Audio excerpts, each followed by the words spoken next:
everybody. Dan Illman, Mike Beer, the DRFBets race of the day for Saturday, July the 27th, race number 11, the local prep for the Midsummer Derby, the Travers later this summer at Saratoga. It is the Grade 2 Jim Dandy Stakes. $600,000 is the purse.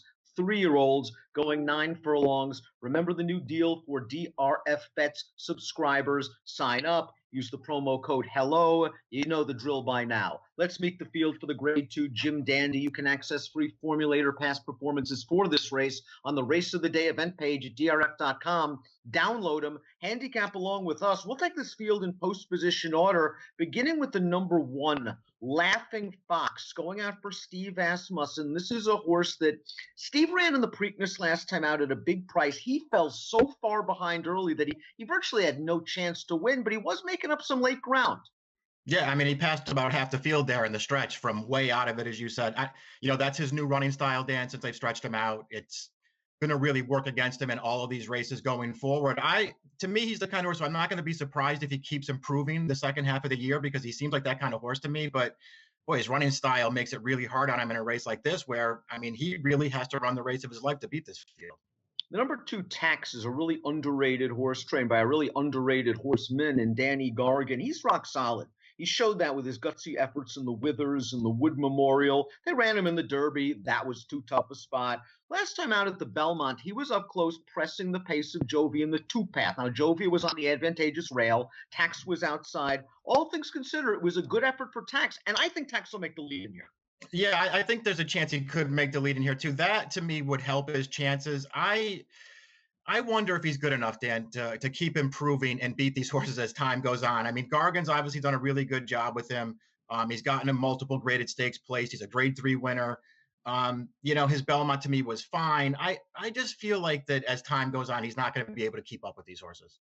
Now let's throw up the Timeform US pace projector, because they do not have Tax on the lead. They do not have Tax in the first 3. But wow. Danny Gargan has said, listen, we're probably going to be on a send mission, breaking from post position 2 with a deep closer down towards the inside. You might want to take advantage. I think Tax is going to be close under Arad Ortiz.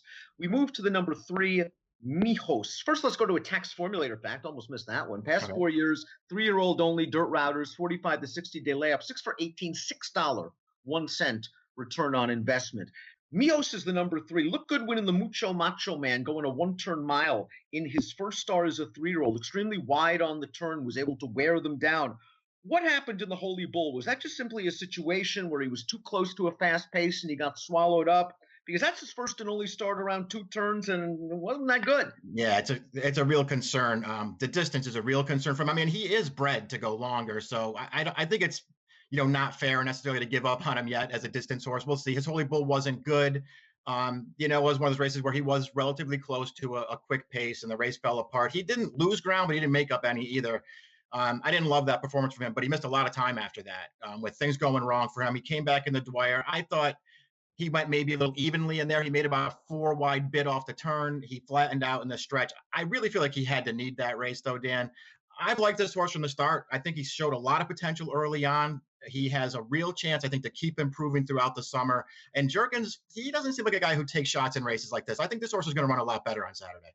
The number 4 Global Campaign looked great winning the Peter Pan on May the 11th. I know it was a 1-turn race. It was a 1 1/8, but he was just prompting. He attacked and took over 3 furlongs out, and he held Sir Winston's sway. And, of course, Sir Winston came back to flatter him by winning the Belmont Stakes. It's just been a crying shame that this well-bred horse has had his share of foot issues ever since the Peter Pan, and ever since the Fountain of Youth, basically. He grabbed a quarter in that race, which is why I think he had an excuse.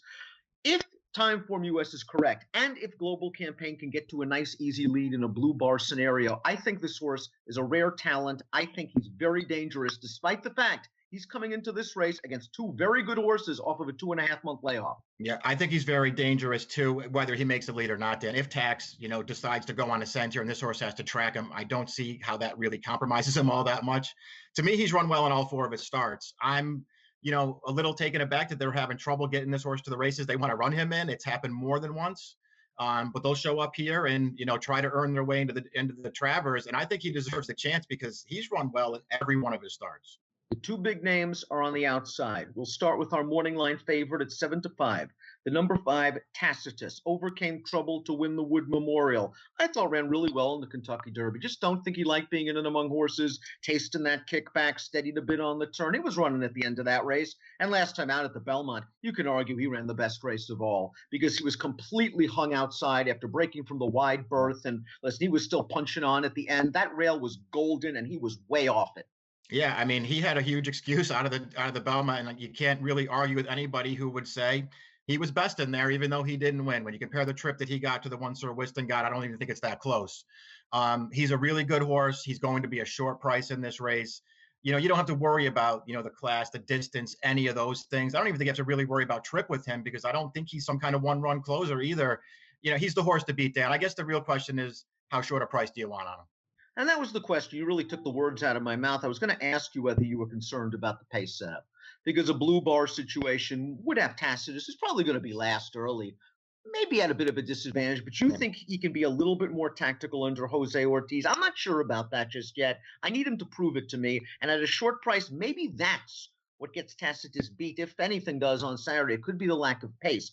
As for War of Will, we all saw what happened in the Kentucky Derby, where the trip was a disaster, and everything evened out in the Preakness. He had a beautiful rail skimming trip. The whole row opened. He shot on through. It was a great ride.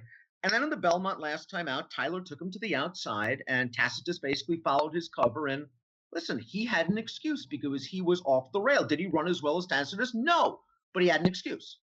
Yeah, he did. I mean, it's sort of, one that, you didn't hear a lot about after that race, but I guess because he just didn't fire at all in that race, as opposed to Tacitus, who got a wide trip and really ran. This horse got a wide trip and really didn't do that much. They were very conservative with him in that race for some reason, and I'm not sure why. And I don't think they'll be conservative with him this time. I think he'll get forward in this race, and I think he will run a lot better. I couldn't talk myself into him just because I guess I'm just not as big a fan of his as some other people are, but I'm not going to be surprised when he runs really, really well in this race. Timeform US has him third on the pace projector. I think that is spot on. Whether Global Campaign or Tax makes the lead, it's a moot point. War of Will be sitting that 3-wide tracking trip, ready to pounce, and he'll get the jump on Tacitus, turning into the stretch. Let's take a look at our top selections for this year's Grade 2 Jim Dandy. I wanted to bet Global Campaign in the Belmont after he won the Peter Pan. He got hurt, so he went with the next best thing. I was going to bet him in the Ohio Derby if he ran in there, and he didn't make the race. He's had foot problems. These are concerning issues. But again, I just think he's a big talent. I think he gets the jump on everybody.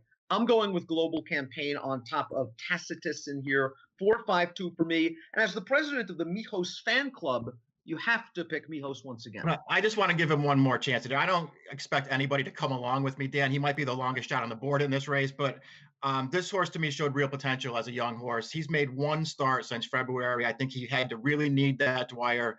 We'll see about the distance. I think he's got enough pedigree to get it. I like that Jerkins is running him here because to me it signals confidence that he is going to step forward. And I'm not blown away by the 3-year-olds right now. I'll take a shot with him. I went 3-4-5. 3-4-5 for Mike, 4-5-2 for me. It's the Grade 2 Jim Dandy. It's a super card at Saratoga on Saturday. Get involved with the new DRFBets account. Use the promo code HELLO and start punching away at the old spa. Approximate post time for the Jim Dandy, 6:51 Eastern. Best of luck.